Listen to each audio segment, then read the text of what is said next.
오늘 은혜 받으실 하나님의 말씀은 창세기 32장 24절에서 28절까지 말씀입니다. 창세기 32장 24절에서 28절까지의 말씀을 다 같이 봉독하시겠습니다. 야곱은 홀로 남았더니 어떤 사람이 날이 새도록 야곱과 씨름하다가 자기가 야곱을 이기지 못함을 보고 그가 야곱의 허벅지 관절을 치매 야곱의 허벅지 관절이 그 사람과 씨름할 때에 어긋났더라. 그가 이르되 날이 새려하니 나로 가게 하라. 야곱이 이르되 당신이 내게 축복하지 아니하면 가게 하지 아니하겠나이다. 그 사람이 그에게 이르되 내 이름이 무엇이냐? 그가 이르되 야곱이니이다. 그가 이르되 내 이름을 다시는 야곱이라 부를 것이 아니요 이스라엘이라 부를 것이니 이는 내가 하나님과 및 사람들과 겨루어 이겼음이니라. 아멘. 말씀의 제목을 함께 따라해 주시길 바랍니다. 한계 상황과 하나님의 암호. 한계 상황과 하나님의 암호. 요즘 아이들은 말을 다 줄여서 해요. 그렇죠? 만관부 아세요? 많은 관심 부탁드립니다. 엄친아, 엄마 친구의 아들. 모르는 분들은 그렇게 줄여서 말하면은요, 이게 무슨 말인지 제가 이렇게 해석을 해주니까 아하 이러시지, 그렇게 얘기하는 아이들 보면은요, 이게 무슨 말 하는지 몰라요. 근데 저희 때는요, 말을 줄여 하지 않고 말을 늘려 했었어요. 아반 여봉 하바 세베 요법. 안녕하세요. 바방가밥 스음디비다밥. 반갑습니다. 우린 이러고 놀았어요. 저희들끼리 그냥 그렇게 하고 노는 게 즐거웠었습니다. 그런데 어르신들은 어쨌든지 말을 늘려 하든지 말을 줄여 하든지 그 말을 알아듣기 전까지는, 풀리기 전까지는 답답한 거예요. 요즘 저도 아이들끼리 말하는 거 보면은요, 답답해요. 왜? 못 알아들어서 그럽니다. 제가 여러분들에게 수수께끼 같은 거 하나 낼 텐데 여러분들이 한번 알아맞혀 보세요. 근데 제가 반말을 할 건데 용서해 주시길 바랍니다. 자, 이건 개예요. 이건 고양이예요. 이건 쥐예요. 이게 뭐게? 틀려요. 개예요. 다시요. 이건 개예요. 이건 고양이예요. 이건 쥐예요. 이게 뭐지? 아니요, 이건 쥐예요. 헷갈리죠? 제가 지금 반말할 때 뭐라 그랬느냐? 뭐 쥐 그러면 이건 쥐예요. 뭐 야 그러면 야옹이니까 고양이예요. 뭐 개 하면은 그건 개예요. 알면 아하 하니까 좋지요. 근데 이게 풀리기 전까지는요, 엄청나게 답답한 일이에요. 제가 설명해 주니까 아시겠죠? 우리는 풀리면은 쉬운데 안 풀리면은 어려운 문제들을 안고 살아갈 때가 많습니다. 신앙생활도 풀리지 않는 수수께끼와 같은 문제 속에서 살아갈 때가 많습니다. 그런데 성경에 나오는 이스라엘 역사를 들여다보면은요, 그 답답한 상황 가운데, 문제 가운데 뭐가 꼭 옆에 있었느냐? 다반지가 꼭 옆에 있었어요. 다반이. 아브라함이 모리아 산에서 제사를 드릴 때에 숫풀에 걸린 양이 옆에 있었단 말입니다. 답이 옆에 있었어요. 그리고 이스라엘 백성들이 출애굽을 한 다음에 광야에 와서 목이 말라서 물을 발견했는데 그 물이 쓴물이었어요. 마라의 쓴물이었어요. 그런데 그 마라의 쓴물 옆에 뭐가 있었어요? 그 물을 달게 할 나뭇가지, 답이 옆에 있었어요.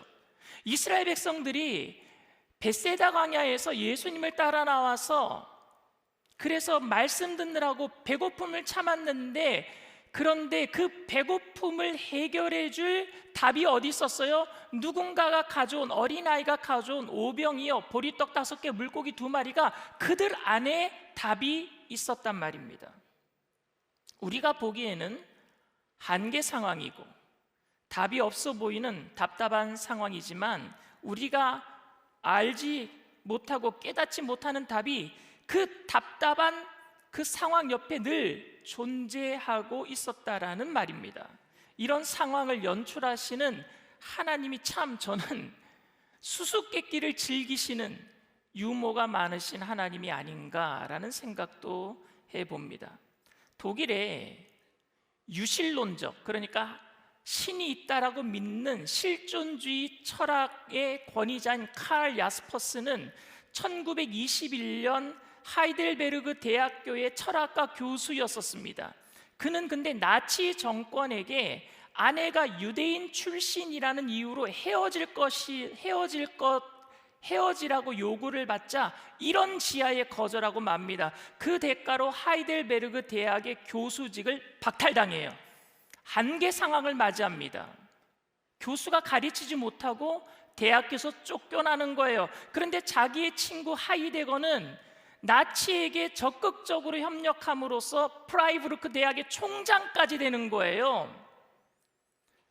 그런 모습을 보면서 인간이 한계 상황에 부닥치게 되면은 자기 자신을 깊이 생각하게 된다. 자기가 그렇게 그 한계 상황 속에서 자기를 깊이 생각하고 이런 상황 속에서 자기 존재를 다시 한번 생각하게 된다라는 겁니다. 그리고 자기 존재를 새롭게 발견해서 그 속에서 뭔가 암호를 찾아내는 거예요. 하나님이 나에게 뜻하시는 다른 뜻이 있겠지라는 암호를 찾아냈다라는 거예요. 그래서 야스퍼스가 말한 철학 체계 중에 가장 핵심 단어가 뭐냐? 암호와 한계 상황입니다. 누구나 다 인생을 살면서 한계 상황을 만나게 되는데, 그 한계 상황 속에서 자신이 깊이 생각함으로 하나님의 암호를 풀어낼 수 있다라는 것입니다. 여러분, 이 세상은 하나님의 암호로 가득 차 있어요. 나는 지금 답답한데 이 답답한 것 옆에 문제를 풀 수 있는 답이 있단 말입니다. 로마서 1장 19절 20절에 사도 바울은 이런 얘기를 합니다. 이는 하나님을 알만한 것이 그들 속에 보임이라. 하나님께서 이를 그들에게 보이셨느니라. 창세로부터 그의 보이지 아니하는 것들, 곧 그의 영원하신 능력과 신성이 그가 만드신 만물에 분명히 보여 알려졌나니 그러므로 그들이 핑계하지 못할지니라. 우리가 정욕의 눈을 벗고 경이로운 눈을 회복하면 바람이 이는 그 이파리 속에서도 하나님이 나에게 말씀하시는 것을 듣게 될 수 있을 거예요.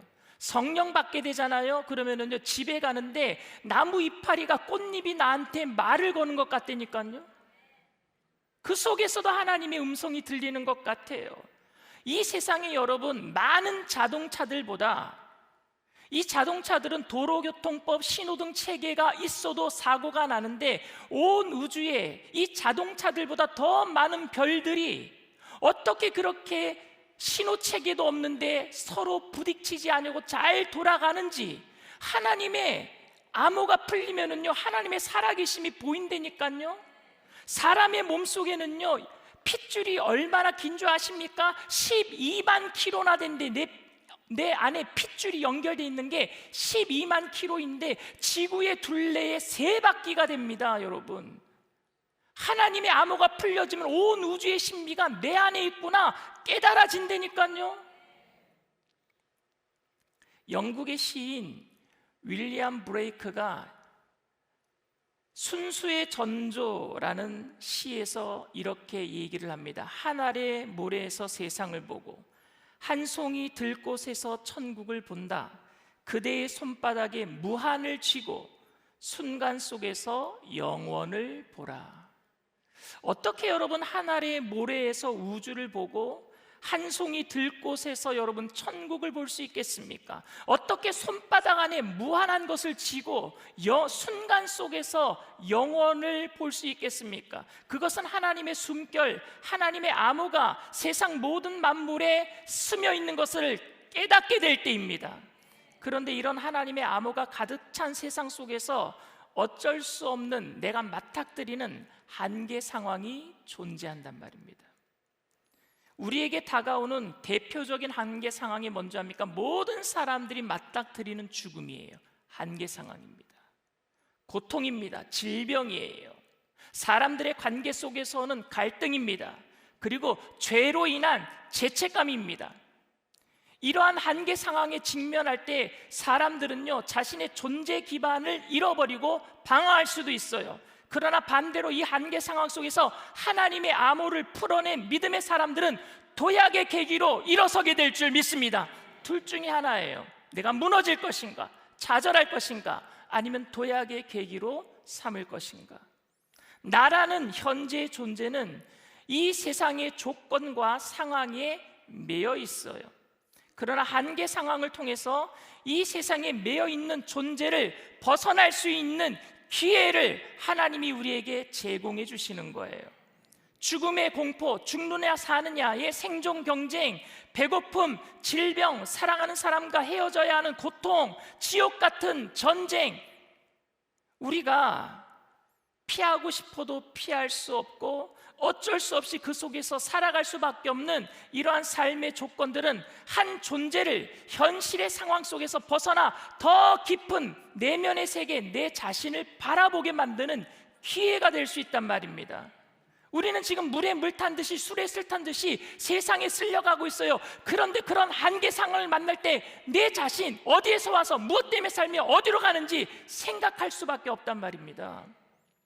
신앙인들은 이 한계 상황 속에서 절망하는 것이 아니라 하나님의 암호를 발견하고 새로운 존재로 하나님 앞에 바로 세워져야 될 줄 믿습니다. 저는 인간의 죽음이라는 한계 상황 앞에서 많은 분들이 자기 자신을 새롭게 발견하는 것을 봤습니다. 여러분, 우리가 웰빙 좋아하잖아요. 근데 웰빙이 어디에서 나온 줄 아십니까? 잘 사는 것? 그거는 잘 죽는 것을 생각할 때 나오는 이 말이에요. 카르피 디엠, 현재를 즐겨라, 이 말은 어디에서 나온 줄 아십니까? 모멘트 모브리, 죽음을 기억하라에서 나올 수 있는 말이에요. 즉 한계 상황 속에서 하나님의 뜻을 발견하는 사람들이 잘 살 수 있는 것이고 현재를 즐길 수 있는 것입니다. 반대로 한계 상황이 아닌 일상생활에서 주로 발휘되는 것은 뭔지 아십니까? 잔머리예요. 잔꾀. 그러나 한계 상황은 모든 잔머리와 잔꾀를 불태우고 진짜 나를 하나님 앞에 세우게 하는 줄 믿습니다. 오늘 본문에는 모든 일상에서 잔머리로 살았던 한 사람이 나옵니다. 그는 야곱이에요. 야곱의 이름이 뭡니까? 사기꾼, 발 뒤꿈치. 그는 장자의 축복을 탈취하기 위해서 사냥터에서 돌아온 배고픈 형 에서의 약점을 이용하여 팥죽 한 그릇에 장자권을 샀다라고 착각했어요. 여러분, 저도 삼형제 중에 둘째인데 형이랑 가끔 가다가 형 동생 바꾸는 놀이예요. 그게 야자 타임입니다. 그건 장난으로 하는 거예요, 여러분. 팥죽 한 근으로 어떻게 내가 형을 살 수 있겠습니까? 그런데 야곱은 팥죽 한 그릇으로 자기가 형이 됐다라고 착각한 거예요. 그리고 어머니 리브가와 합작하여서 아버지, 눈이 멀은 아버지 이삭을 속여서 몸에다가 털을 붙이고 형인 것처럼 가장하고, 그래서 아버지의 축복권을 가로챈 사기꾼이었습니다. 결국 이 일로 인해서 가정이 파탄나고 형이 동생을 죽이려고 하니까 결국 외삼촌 라반 집으로 도망하고 말았어요. 잔머리의 대가입니다. 그는 홀로 먼 길을 떠나면서 피곤한 몸을 이끌고 한 곳에 잠을 청하게 되었는데 바로 그때 하나님께서 만나주십니다. 첫 번째 한계 상황에서 도망가는 한계 상황이잖아요. 집을 떠날 수밖에 없는 한계 상황이잖아요. 이제 홀을 단신이 될 수밖에 없는 한계 상황이잖아요. 그런데 그때 하나님이 만나주십니다. 죄를 지어서 도망자 신세인 한계 상황에 부딪힌 야곱에게 내가 내 죄를 알렸다라고 불효령을 내려야 할 하나님께서 따뜻한 말씀을 하시는 거예요. 야곱이 잠을 깨어서 감동하면서 이렇게 고백합니다. 창세기 28장 16절 말씀입니다. 야곱이 잠이 깨어 이르되 야훼께서 과연 여기 계시거늘 내가 알지 못하였도다. 그 한계 상황 속에 누가 옆에 계셨어요? 하나님이 여기 계시거늘 내가 알지 못하였도다. 하나님께서는 도망의 자리, 거친 들판의 자리에도 여전히 우리와 함께 계시는 줄 믿습니다. 한계 상황 속에서도 주님은 늘 옆에 계신단 말입니다. 풀려야지 보이죠. 영안이 열려야지 보이지요. 하나님께서는 우리 사람의 영광과 한의의 자리뿐만이 아니라 모든 실패의 자리, 눈물의 자리에도 함께 계시는 줄 믿습니다. 우주 만물이 모두 하나님의 숨결이듯이 우리 삶의 모든 과정이 하나님의 숨결이며 하나님의 암호입니다. 이 하나님의 숨결을 느끼며 사는 것이 행복인데 야곱은 또 금방 하나님을 잊어버려요. 그 베델의 하나님을 잊어버린단 말입니다. 야곱은 태어나면서부터 형의 발꿈치를 잡고 태어났어요. 왠 줄 아십니까? 쌍둥이인데 자기가 먼저 가려고 형을 잡아버린 거야. 형이 지금 배에서 나가려고 하는데 뒤꿈치를 잡아버린 거예요. 그래서 이름이 야곱입니다. 야곱은 여러분 뒤통수 치는데 대가예요. 자기의 깨와 힘을 의지하면서 살아온 사람의 상징입니다. 형 에서를 피해서 도망쳐서 들판에서 베델의 하나님을 만나도 야곱의 삶은 바뀌지 않았습니다. 외삼촌 라반 집으로 도망가서 장인이 되었어요. 라반이. 그런데 여러분, 뛰는 놈 위에는 나는 놈이 있고 나는 놈 위에는 붙어가는 놈이 있어요.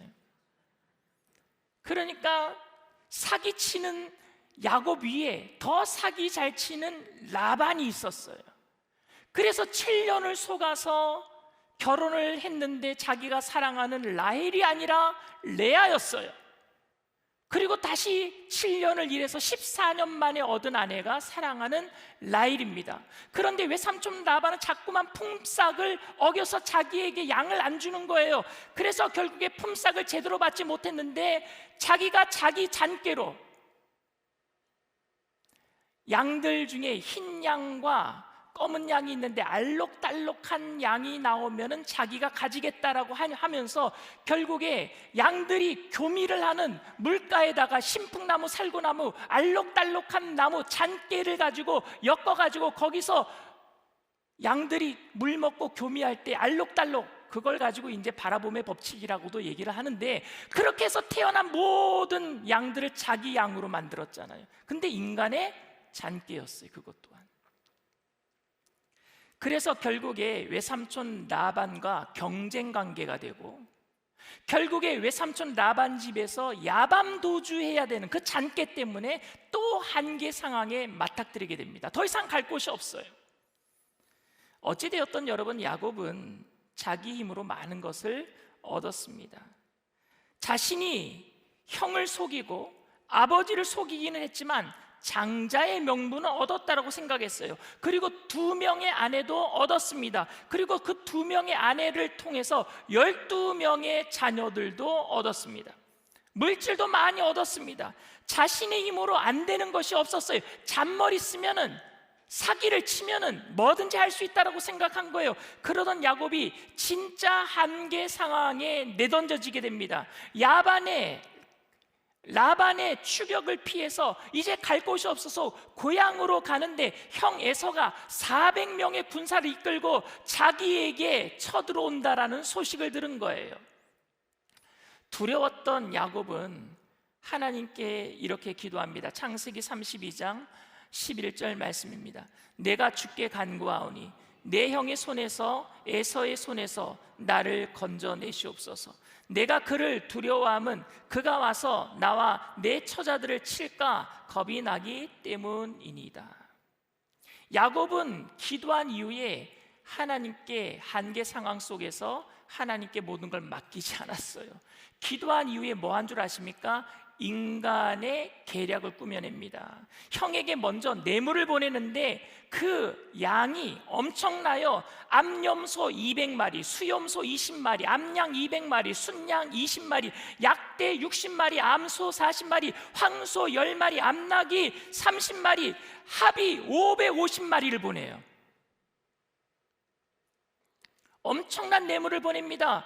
그리고 세 부류로 나눠서 첫 번째 부류 종들의 무리를 먼저 야복 강가로 먼저 강가 건너편으로 보내요. 치면은 도망가려고. 두 번째로 레아의 가족의 무리를 보냅니다. 여러분, 사랑하는 여자가 라헬이니까 레아부터 보내요. 죽어도 너부터 죽어라. 남자 믿지 마세요. 레아부터 보내는 거예요. 그리고 나서 세 번째로 라헬의 무리를 보냅니다. 그런데 여러분, 라헬도 좋지 않아요. 왜냐? 야곱은 끝까지 남아있는 거예요. 그게 남자 믿지 말란 얘기예요. 자기만 남아있어요. 치면은 자기는 도망가려고 이 잔머리에 대갑니다. 맨 뒤에 자기 홀로 남았습니다. 그런데 이렇게 해도 형 에서의 마음을 얻을 수 없을 것 같았습니다. 사기를 쳐도 뇌물을 줘도 동정을 일으킬 만한 작전으로도 에서가 넘어올 것 같지 않았어요. 이때 하나님이 야곱을 야복 강가에서 만나는 겁니다. 그리고 씨름을 걸어오시는 거예요. 야곱에게 절대적인 시간, 한계 상황의 클라이막스가 다가온 겁니다. 이 씨름에서 야곱은 허벅지 관절이 부러지면서 절체절명의 위기를 맞이합니다. 앞에는요, 에서라고 하는 큰 벽이 있지요. 자신의 허벅지는 이제 위골이 되어서 도망가지도 못하죠. 이러지도 저러지도 못하는 낭떠러지에 몰린 셈이에요. 절박한 한계 상황 가운데 야곱은 하나님의 사자 천사를 붙들고 이렇게 얘기합니다. 내게 축복하지 아니하면은 가게 하지 않겠나이다 하면서 필사적으로 매달립니다. 이때 야곱과 씨름하시던 하나님이 그에게 질문을 하십니다. 창세기 32장 27절 말씀입니다. 그 사람이 그에게 이르되 네 이름이 무엇이냐? 참 기가 막힌 질문이에요. 하나님께서 야곱의 이름을 몰라서 물으신 것입니까? 아니잖아요. 이름을 아세요. 그런데 여러분, 이름은 그 사람의 존재의 집이라고 합니다. 내가 어떻게 삶을 살아왔는지 이름 안에 고스란히 담겨 있습니다. 이름이 존재의 집입니다. 하나님께서는 야곱에게 진짜 그의 모습이 무엇냐고 묻고 있는 거야. 네 존재가 무엇이냐? 한계 상황 속에서 네가 지금 어떤 상황에 있느냐? 묻고 계시는 거예요. 일전에 이 질문은 아버지 이삭이 야곱에게 똑같이 했던 질문입니다. 창세기 27장 18절 말씀입니다. 야곱이 아버지에게 나아가서 내 아버지하고 부르니 이르되 내가 여기 있노라. 내 아들아 네가 누구냐 물었어요. 이삭도 야곱에게 물었습니다. 너 에서냐? 너 야곱이냐? 네가 누구냐 물었어요. 그때 야곱은 자신을 에서라고 하면서 이삭을 속여서 장자의 복을 가로챘습니다. 야곱으로서의 복이 아니라 에서의 복을 받고 산 사람입니다. 그날 이후 야곱은요, 자신의 삶이 아닌 에서의 가면 속에서 살았어요. 하나님께서는 지금 네가 야곱이냐 에서냐 묻고 계시는 거예요. 너 아직도 에서의 장자권이 네 삶의 전부냐? 그래서 사기치고 사는 게 네 삶의 전부냐? 묻고 계시는 거예요. 이제 그만 에서의 가면을 벗어라 라고 말씀하시는 거예요. 그때 야곱이 이렇게 대답합니다. 야곱이니이다. 야곱입니다. 하나님.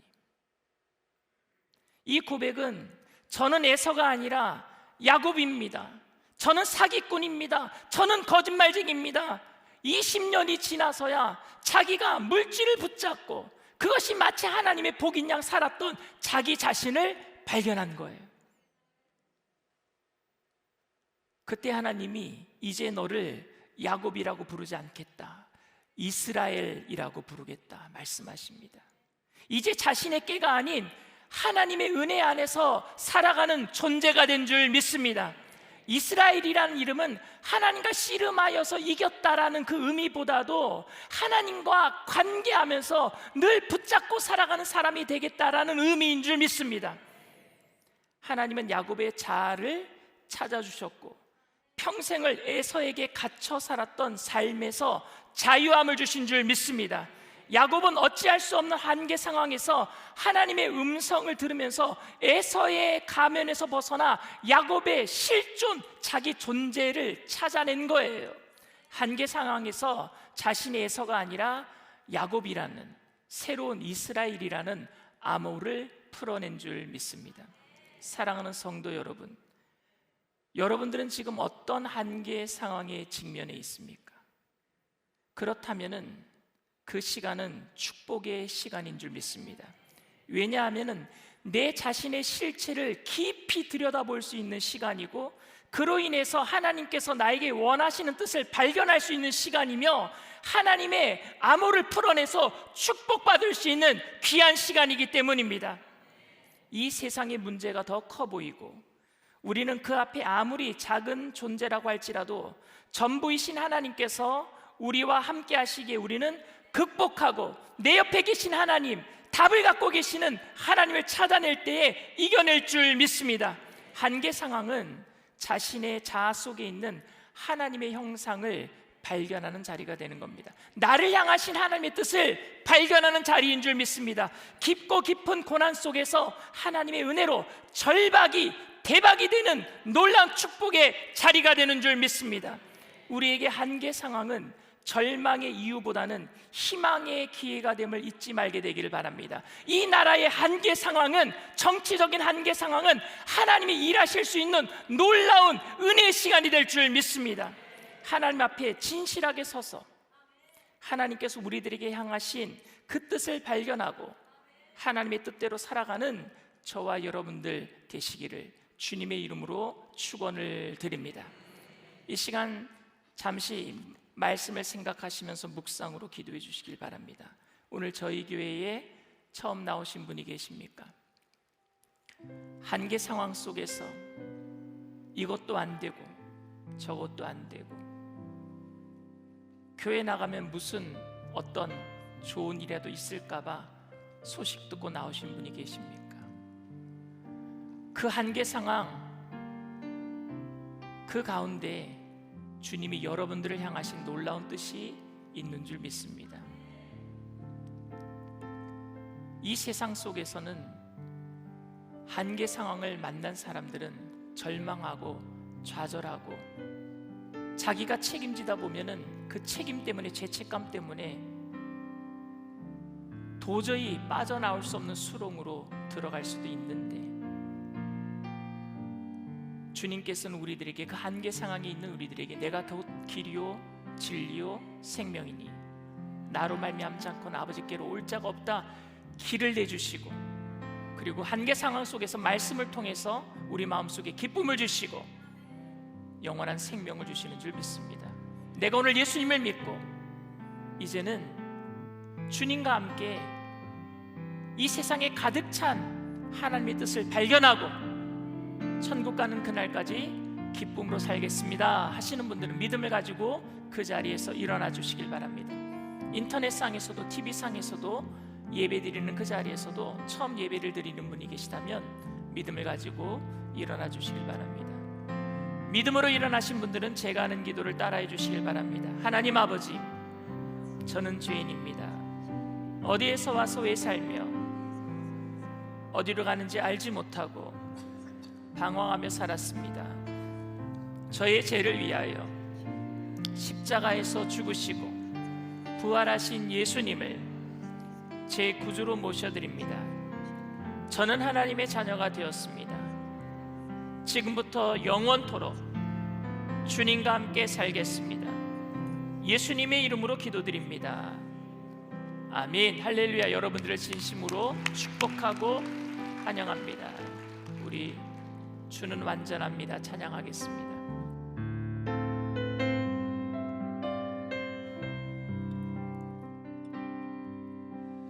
주여, 우린 연약합니다. 우린 오늘을 힘겨워합니다. 주 뜻 이루며 살기에 부족합니다. 우린 연약합니다. 주여 우린 넘어집니다. 주여 우린 넘어집니다. 오늘 하루 또 실수합니다. 주의 긍휼을 구하네 죄인입니다. 우리 주만 바라보는 한없는 주님의 은혜, 한없는 주님의 은혜, 온 세상 위에 넘칩니다. 가릴 수 없는 주 영광, 온 땅 위에 충만합니다.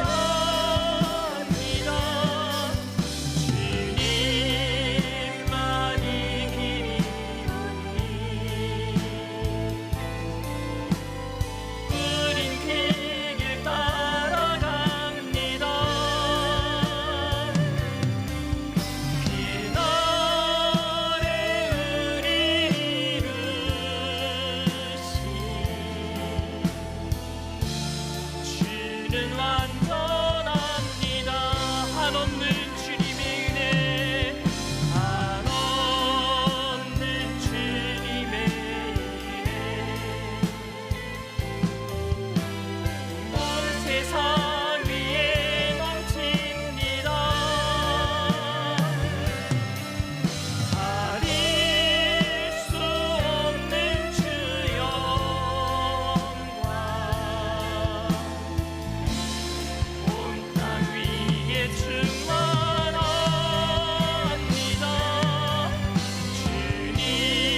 주님만이 길이 오니 우린 그 길 따라갑니다. 그날에 우릴 이루신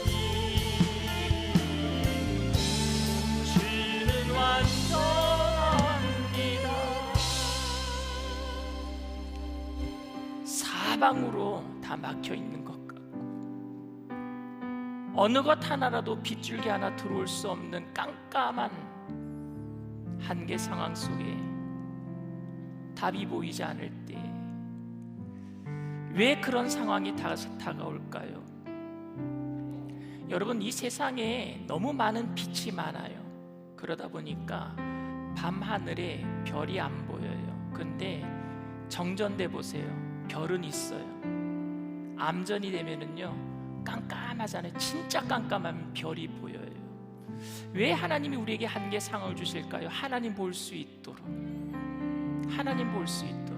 이미 계시는데 안 보이는 게 아니라 너무 많은 것들이 내 생각 속에 있다 보니까 안 보이니까. 그러니까 한계 상황 속에서 누구 보라고요? 하나님 보라고요.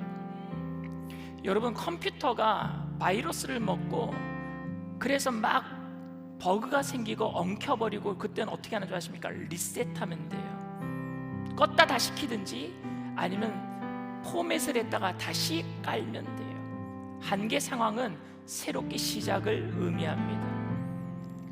우리가 하나님 의지할 때 세상과 나는 간 곳 없고 예수님만 보이게 될 줄 믿습니다. 여러분, 힘들고 어렵더라도 주님께서 여러분들을 향한 놀라운 뜻이 있는 것을 알고 믿음으로 일어나게 되기를 바랍니다. 하나님의 암호를 발견하게 되기를 바랍니다. 그 암호의 클라이막스가 누구냐? 십자가 예수님이신 줄 믿습니다. 그리고 오늘 이 땅에 우리들에게 오신 성령님이신 줄 믿습니다. 성령님께서 우리에게 힘을 주실 거예요. 알게 하실 거예요. 지혜를 주실 줄 믿습니다. 이 시간 주님 세 번 부르고 통성으로 간절히 기도합니다.